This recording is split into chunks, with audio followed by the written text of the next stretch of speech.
자, 이번에는 우리가 현대소설 22번부터 25번 보겠습니다. 우리가 문학을 현대소설을 볼 때는 줄거리가 있으면 줄거리를 보고 그 다음에 이 작품 전혀 몰라도 줄거리와 더불어서 이제 보기가 있으면 보기를 보면 되고요. 그러면 줄거리와 보기를 통해서 이게 전체적으로 어떤 맥락의 작품이구나 라는 걸 잡고 이제 선택하는 거예요. 그 다음에 이걸 기준으로 A, B 그 부분만 가거나 또는 A, B 또 라지 A, B 그 부분만 가서 읽고 봤더니 이거는 전체를 읽어야 될 것 같아. 그렇다면 여러분이 결정을 해서 아까 문제 푸는 방식도 알다시피 보기를 기준으로 인물의 소설이니까 보기를 기준으로 인물의 관계를 줄거리가 없었으니까 인물의 관계 그리고 현대소설이니까 시대 현실 그러면 이거를 잡아내면 됩니다. 이거는 시대 현실은 전쟁 이후의 상처죠. 체인을 이론대로 하면 전쟁 후 상처에 관한 얘기죠. 그럼 인물의 관계는 이제 나란 인물과 나가 나오는 1인칭이죠. 나란 인물과 이제 군대에 있을 때의 어떤 한병장과 또는 군대 갔다 온 이후 베트남전 갔다 온 이후 친구 나미한테 하는 이야기 또 중약 이후 부분은 이제 그 할아버지 노파와 나의 관계 이런 식으로 인물의 관계가 구성이 되어 있습니다. 그러니까 여러분들이 어떻게 문제를 풀지는 나는 보기랑 줄거리 보고 선택지 보고 처음부터 끝까지 쫙 읽으면서 그리고 지문이 읽어가면서 머릿속에서 이 기준을 가지고 읽어가면서 내가 이제 해당하는 문제 라지 A, B, 스몰 A, B가 나오면 바로바로 풀어가는 방식으로 하든지 아니면 역으로 그 부분만 찾아서 읽든지 그러나 기준은 꼭 잡아야 된다라는 거죠. 그러면 여기 보기를 보고 그냥 해당하는 부분 한번 찾아보면서 읽어볼게요. 답을 찾아볼게요. 이 작품은 신체의 감각을 활용해 나의 체험을 다양하게 형상화한다. 1인칭. 그럼 어떻게 다양하게 한다니까? 청각을 통해 현실에 대한 타인과의 인식 차이. 그러면 청각을 통해서는 타인과 인식 차이. 이를 만들고 그리고 과거 경험을 후각하여 후각으로는 과거의 경험이면 전쟁이겠죠. 전쟁 중 후각하여 상징적으로 표현하고 다시 시각을 통해서는 긴장 상태에서 극대화된 감각 그러면 전쟁 상황이겠죠.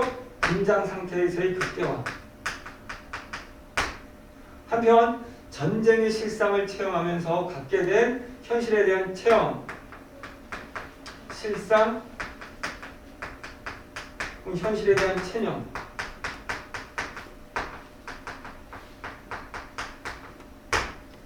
또한 체념 상태를 흔드는 사건을 주시하면서 생기는 범민 이것도 시각이겠죠. 그러면 체험의 상태를 다시 체험인데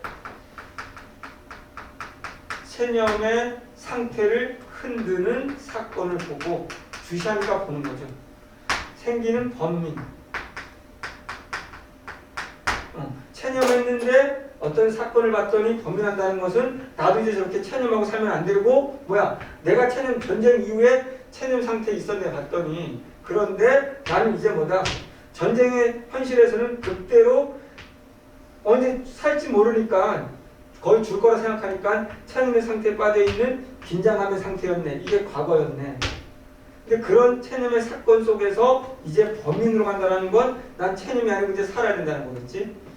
자, 범민을 행동을 통해 제시한다. 행동을 통해 범민하는 행동이 나올 것이고 이는 나가 사막 같은 현실에 발을 내딛는 얘기라는 것이니까 지금의 현실이 마이너스인데 이 전쟁 이후에 느끼는 이 현실을 발을 내딛는다. 이걸 사막이라고 본다면 내딛는다는 것은 이제 극복하려고 하는 뛰어드는 거죠. 이렇게 하는 거죠. 이게 보기의 내용이죠. 그럼 한번 일단은 우리가 보기를 푸는 방법이 일단은 선택지 1, 3, 4, 5번 중에 보기에서 벗어나는 게 있으면 무조건 답이고 그게 없으면 이제 보기 전반부 윗글의 내용과 후반부의 관계를 잡아야 되는 거죠. 그런데 안 보이면 윗글로 갈 수밖에 없어요. 집에서 맞는 첫날 아침의 느낌을, 집에서 맞는 첫날이면 전쟁에 돌아온 거죠. 집에서 만다고 했으니 나가 전선에서 느끼는 전쟁 냄새라고 지각하는 것은 냄새 나왔네요. 과거의 경험이죠. 전쟁이니까 상징적 감각, 그거는 후가고, 그거는 완벽히 지울 수 있겠죠. 이건 안 가봐도 되는 거죠. 두부장수 종소리, 유행가 소리, 소리죠. 소리, 청각이죠. 듣고 밖은 무의미하고 태평스럽다고 생각하는 데서, 왜? 나는 지금 느낄 때 전쟁에서 돌아왔을 때는 전쟁, 긴장감이어야 되는데 밖은 무의미하고 태평하구나. 나의 현실 인식이 타인과 다르다는 것을 의식하고 있다. 타인과의 인식 차이점을 드러내고 있다. 타인들은 뭐야? 무의미하지 않을 거고 태평스럽지 않을 거야. 그럼 이건 맞겠지? 돌, 벌레 같은 것들을 입체 영화처럼 보며, 시각이죠. 심장에 맞닿아 있는 듯 체감하는 데서 긴장감 체험 극대화, 이거죠. 전장의 긴장감 속에서 나의 감각이 극대화, 감각 극대화, 이거죠. 자, 방향 감각을 잃은 나방의 떼들이 차창에 부딪혀 죽는 것을 목격하는 데서, 목격하는 게 시각이잖아요. 목격하는 데서. 그럼 시각에서, 여기 시각적인 개념 중에서 목격하는 데서 나가 전쟁의 실상을 깨달음으로써 체념적 현실 인식을 갖게 된다. 내가 전쟁의 실상을 깨달으면서 현실적 체념 인식, 맞는 것 같은데 이건 어떤 지문에 있는 거죠? 믿어지지 않는 노인의 행위를 지켜보고 있는, 믿어지지 않아. 그러니까 얘는 노인의 행위는 믿어지지 않는 말은 저렇게 할 필요, 노인한테 기대했던 게 저런 행동이 아닌데 노인이 저런 행동을 해? 지켜보고 방안을 오락가락한다. 그럼 내가 방안을 오락가락 지켜본다는 건 시각이죠. 시각 중에서 어떤 사건을 바라보는 거죠. 자, 이거죠. 사건을 바라보면서 현실에 대한 나의 범인, 행동으로 오락가락하는 거니까. 그럼 이거는 1, 2, 3, 4, 5분이 다 맞는 내용이 돼버린 거예요. 그럼 알 수가 없어요. 이것만 가지고. 그래서 이거는 실제로 지문을 가볼 수밖에 없어요. 지문에 가봤더니 얘는 방향 감각 잃은 나방의 떼들이 차창에 부딪혀 죽는 것을 보고 체념적인 인식이 아니고 오히려 삶의 생동감이라고 이야기를 하고 있거든요. 그래서 여기서 지문에서 보면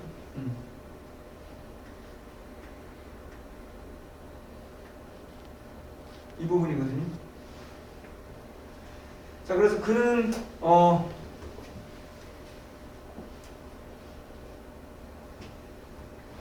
여기 어둠 속에서 한가로이 떠돌던 나방이 떼들은 갑작스러운 불빛의 방향감을 잃고 인도에 머리를 부딪혀 빗방울처럼 떨어져 죽었고, 나는 운전하고 있는 한 병장의 팔을 건드리며 유리창을 가리켰지. 부딪혀 죽는 저를 보라고.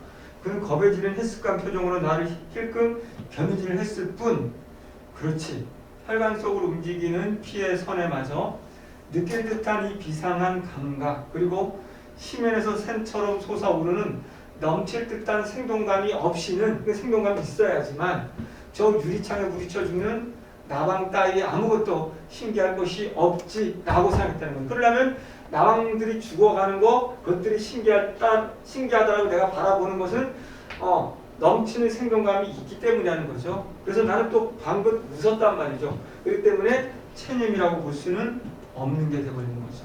그래서 이거는 좀 어렵게 냈다고 볼 수 있는 거죠. 확인을 하면 답이 나오지만 그 부분을 지금 이것만 봤을 때는 하는 데가 없어요. 다 시각적인 측면이란 말이에요. 다 이 부분이 시각적인 측면에서 전쟁의 실상, 이게 그나마 조금 우리가 답의 후보로 갈 수 있는 거는 뭐냐면, 나가 전쟁의 실상을 깨달음으로써 체념적 현실 인식이라고 되어 있는데, 그러려면은 방향 감각을 잃은 나방의 떼들, 이게 전쟁하고 직접 관련이 있어야 되는 거예요.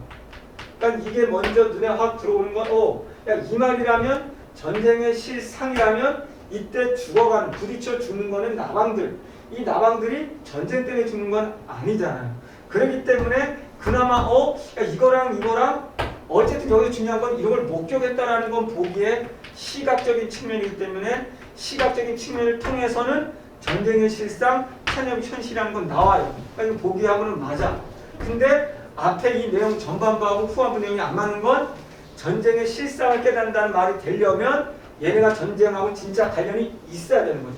이건 전쟁하고 관련이 있는 것이 아니라 그냥 밤에 수송차에 나방들이 부딪혀 주는 것뿐이지 이게 곧 전쟁을 말하는 건 아니거든요. 그래서 그 부분에 의심을 가지고 이거를 접근을 하면 좀 더 수월하게 잡을 수 있고 나머지는 다 연관성을 가지고 있기 때문에 확인을 해야 되는 경우가 됐습니다.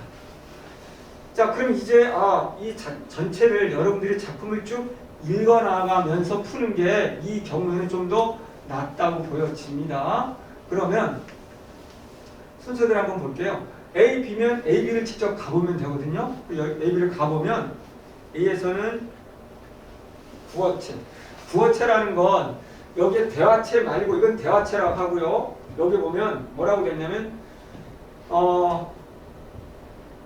자, 여기군요. 자, 몇 시간 지체하고 나니 벌써 동이 투덕은 라고 텄습니다라는 건 문어체고 투덕은 하고 상대방한테 누군가를 이야기하는 체거든요. 이건 대화하고 순순히 또 10도 군 상대방 누구를 설정해놓고 이 이야기를 누군가한테 전달해주고 있는 거거든요. 그러니까 구어체가 되는 거예요. 여기서도 쏟아져 어떻게 견디기 어려운 문제였지 이런 식으로 이게 바로 구어체가 됩니다. 문어체가 아니고 구어체. 그런 다음에 그래서 과거를 이야기하는 거고요. B는 봤더니 노인의 모습이 눈앞에 잡힌다, 니은다. 현재 선언을 오면 지금 바로 앞에 보이고 있는 시각적으로 묘사라고 있군요. 내가 바라보고 있는 노인의 모습 떠오르고 있다. 형용사 현재고요. 내린다 현재. 지금 놓여진다 현재. 그래서 니은다 는다를 통해 가지고 지금 노인 바로 앞에 노인이 지금 노준상을 포장을 차리고 있는 모습을 묘사하고 있는 거거든요. 그래서 A는 구어체를 활용하여 전쟁에서의 경험의 상황을 현재형 시제를 사용하여 관찰하고 있는 노인을 관찰하는 사실을 생생하게 현재니까 보여주고 있다 라고 해서 2번으로 가면 되고요. 23번은 윗글에 대해 적절한 것은 이거는 사실은 조금 쉽게 찾을 수 있는 게 아까 보기를 먼저 봤다면 나는 전쟁 이후에 지금 느끼고 있는 거 무기력함일 거란 말이죠. 그렇다면 여기에서 일상을 권태롭고 짜증스럽게 느끼고 있었는데 맥락을 봤더니 뭐야? 난 이렇게 느끼고 있었는데 의미 없다고 느끼고 있었는데 무의미하다고 느꼈는데 나중에 노인을 보면서 노인은 뭔가 하나의 가치를 두고 거기에 그걸 찾는 것을 보고 내가 지금 범민하다가 뛰쳐나가는 행동을 보여주고 있죠. 어쨌든 권태롭고 짜증스럽게 느끼는 상황에서 남이를 만나 전쟁의 경험담을 전한다. 자, 바로 답을 찾을 수는 없고 이런 문제가 있다면 선택지 미리 쭉 보세요. 선택지를 쭉 보고 나서 이제 지문을 처음부터 읽어서 어쩔 수 없이 찾아낼 수밖에 없거든요. 그래서 여기에서도 이건 노인을 바라보는 것이고 이 앞에 부분에 나와 있죠. 자, 어쩌다가 내가 남이에게 그 얘기를 들려주고 했는지 알 수가 없다. 난 다음같이 그 얘기를 시작했다. 남이에게 이야기를 들려주고 있는 부분이죠. 그런데다가 봤을 때 이해하는 사람도 아무도 없었고 밖은 너무도 무의미하고 태평스럽고 어쩌면 패독스럽게까지 했다. 내가 무의미함을 느끼고 있는 상황이거든요. 있습니다. 그 다음에 24번 A의 모든 삶을 B 이해로 적절하지 않은 건데 그럼 이것도 똑같이 앞뒤를 보면 됩니다. A의 그냥 가볍게 읽으면 나와요. 앞뒤를 보면 됩니다. 나는 집에 도착한 그 첫 순간에 베일에 가린 듯이 모든 삶을 모든 사람들로부터 차단된 나 자신을 느꼈다. 소외감을 느끼는 거죠. 그렇죠. 모든 사람들로부터. 그래서 이제 내가 무의미함을 느끼고 있는 거고 B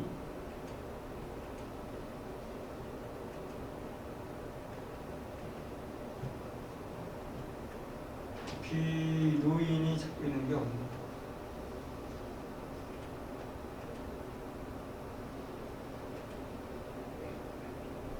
B. 물건. 노인이 찾고 있는 물건의 정체가 무엇인지 앞뒤로 보세요. 그런저런 것을 알아보노라면 노인의 그와 같은 숙연한 태도와 잃어버린 물건 사이의 상관관계도 알게 될 것이다. 노인이 무언가를 잃어버렸고 그를 찾는 자세가 아주 진지해. 아무튼 이제 나는 그와 한마디 얘기라도 나눠보지 않으면 그가 왜 숙연하게 잃어버린 걸 찾고 있는지 못 견딜 것 같은 심정이었다. 그리고 나서 노인에 대해서 궁금했는데 노인이 또 와서 계속 뭐야? 찾고 있는 걸 보고 뛰쳐나가는 거죠. 그러니까 A. 나는 노인의 변화된 모습을 통해 B를 찾는 노인의 행위가 중단될 것임을 예감한다. 아니죠. 그런 예감이 나와 있지 않고 지금 노인이 또 뭐야? 변화된 모습도 아니죠. 계속적으로 B를 찾고 있는 거죠. 중단되는 것도 예상하지도 않았고. 답이 바로 1번이 됩니다. 그래서 현대소설도 이런 식으로 크게 내용은 어렵지 않고 요거 하나만 조금 이거 지문 가서 보면 되는 거니까 지문을 통해서는 충분히 찾을 수 있는 문제였다는 거죠. 자, 그래서 현대소설도 끝냈습니다.